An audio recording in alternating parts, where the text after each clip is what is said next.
राज आणि उद्धव ठाकरे यांच्या संभाव्य युतीवर अनेक राजकीय प्रतिक्रिया उमटत आहेत। अमरावतीच्या माजी खासदार नवनीत राणा यांनीही या युतीच्या पार्श्वभूमीवर आपली स्पष्ट आणि थेट भूमिका मांडली आहे। हिंदुत्व, मराठी अस्मिता आणि भाजप सोबतचा आपला मार्ग या सगळ्यांवर त्यांनी आपली भूमिका स्पष्ट केली आहे। पाहूया काय म्हणाल्यात नवनीत राणा।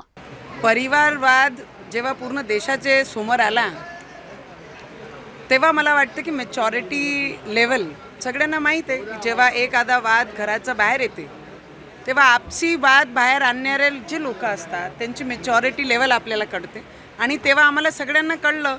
पण आम्ही राजकारणीय व्यक्ती कमी, पण एक माणुसकी या नात्याने एक परिवारमध्ये राहणारी व्यक्ती म्हणून त्यांना दोघांना शुभेच्छा आहे की बरं जर ते सोबत येत असन तर त्याचे मदत कोणी काटा बनणार नाही। पण हिंदुत्ववादी की लढाई तो भगवा साथ ही रहेगी। मराठीचे मित्र येत आहेत, हिंदी भाषेचा जे आहे ते दोघंही कडाडून विरोध करत आहे। कसं पाहता हिंदी भाषेच्या आणि मराठीच्या भाषेचा? आम्हाला खूप गर्व आहे की आम्ही महाराष्ट्राला जन्माला आलो आणि महाराष्ट्राची माती डोक्याला लावून छत्रपती शिवाजी महाराजांच्या विचारावर या महाराष्ट्रामध्ये आम्ही चालत आहे।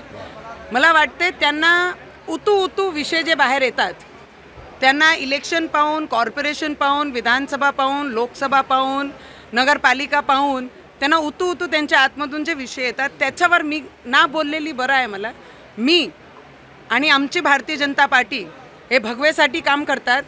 जर एवढा प्रेम आहे तर वेस्ट बेंगॉलमध्ये आज जे आमचे हिंदू लोकांचा तिथून जे गाव सोडून बाहेर चालले आहे त्याच्याबद्दल त्यांनी बोलावं।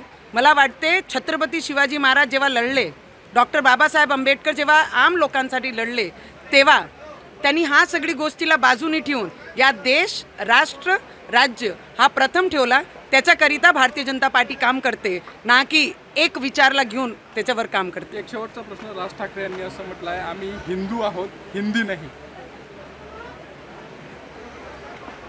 मला असं वाटते की भाषणाला गर्दी होऊ शकते, पण जेव्हा डब्यात मतं पडतात तेव्हा विचार करून मतदार मतं टाकतात।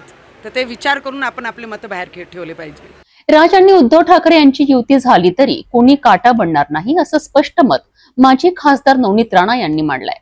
मात्र हिंदुत्वाची लढाई सुरूच राहील आणि मराठी अस्मिता जपणं हे आमचं कर्तव्य आहे असंही त्यांनी ठामपणे सांगितलंय।